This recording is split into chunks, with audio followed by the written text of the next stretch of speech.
में बताया कि 10 साल पहले वे भी क्रोधित होते थे, लेकिन अब उन्होंने अपने भीतर की शांति को खोज लिया है।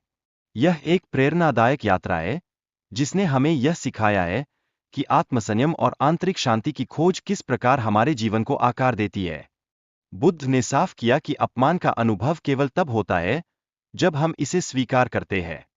हमारी सहमति इस प्रक्रिया में एक कुंजी है। यह समझना आवश्यक है कि हम अपने अनुभवों के प्रति कितने सतर्क रहते हैं। हम में से अधिकांश लोग अपने दुखों का कारण दूसरों को मानते हैं, जबकि असली शक्ति हमारे अपने नियंत्रण में होती है। यह सोचने का समय है कि हम अपने जीवन की दिशा को कैसे तय कर सकते हैं और अपनी जिम्मेदारियों को समझ सकते हैं। कुछ लोग नकारात्मकता फैलाने का प्रयास करते हैं, और उनकी यह प्रवृत्ति उनके असफलता का संकेत है। यह हमें सिखाता है कि हमें अपनी ऊर्जा को सकारात्मकता में लगाना चाहिए और दूसरों की नकारात्मकता से प्रभावित नहीं होना चाहिए। जब कोई हमें अपमानित करता है, तो हमें तुरंत प्रतिक्रिया नहीं देनी चाहिए। पहले खुद को शांत करना और सही समय की प्रतीक्षा करना बहुत जरूरी है। यह हमें स्पष्टता के साथ सोचने का अवसर देता है। अपमान का जवाब मुस्कान के साथ देने से स्थिति को हल्का किया जा सकता है। इसे मजाक में लेना रुख को बदल सकता है और तनाव को कम कर सकता है। यह तरीका न केवल आपके मनोबल को बढ़ाता है, बल्कि आपको स्थिति पर काबू पाने में भी मदद करता है। शांत और आत्मविश्वास से भरी आवाज में बात करें। आंखों में देखें और स्पष्टता से अपनी बात रखें।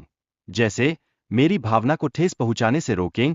यह न केवल आपके आत्मविश्वास को दर्शाता है, बल्कि आपकी बात को भी प्रभावी बनाता है। व्यक्ति के व्यवहार के पीछे का कारण समझने की कोशिश करें। कई बार लोग असुरक्षा या जलन के कारण दूसरों को नीचा दिखाते हैं। यह हमारे लिए एक अवसर है दूसरों के प्रति सहानुभूति और समझ बनाने का। सामाजिक सीमाएं निर्धारित करना आवश्यक है। कुछ टिप्पणियां मजाक में होती है, जबकि अन्य वास्तव में हानिकारक हो सकती है, जिससे आपको अपनी बात स्पष्ट रूप से रखनी पड़ सकती है। यह आपके व्यक्तिगत और सामाजिक संतुलन के लिए महत्वपूर्ण है। संवाद के दौरान यदि कोई आपकी बात का अपमान करता है, तो उसे विनम्रता से बताएं कि यह आपको ठीक नहीं लगता। यह न केवल आपकी इज्जत को बनाए रखता है, बल्कि दूसरों को भी समझाने का एक साधन बनता है। अपने परिवार और दोस्तों के साथ अपनी भावनाएं व्यक्त करना महत्वपूर्ण है। इससे आपसी समझ बढ़ती है। यह हमें महसूस कराता है कि हम अकेले नहीं हैं और हमारे अनुभवों का साझा करना कितना अर्थ रखता है। यदि कोई व्यक्ति आपको लगातार नीचा दिखा रहा है, तो इस मामले में मानव संसाधन विभाग से चर्चा करें।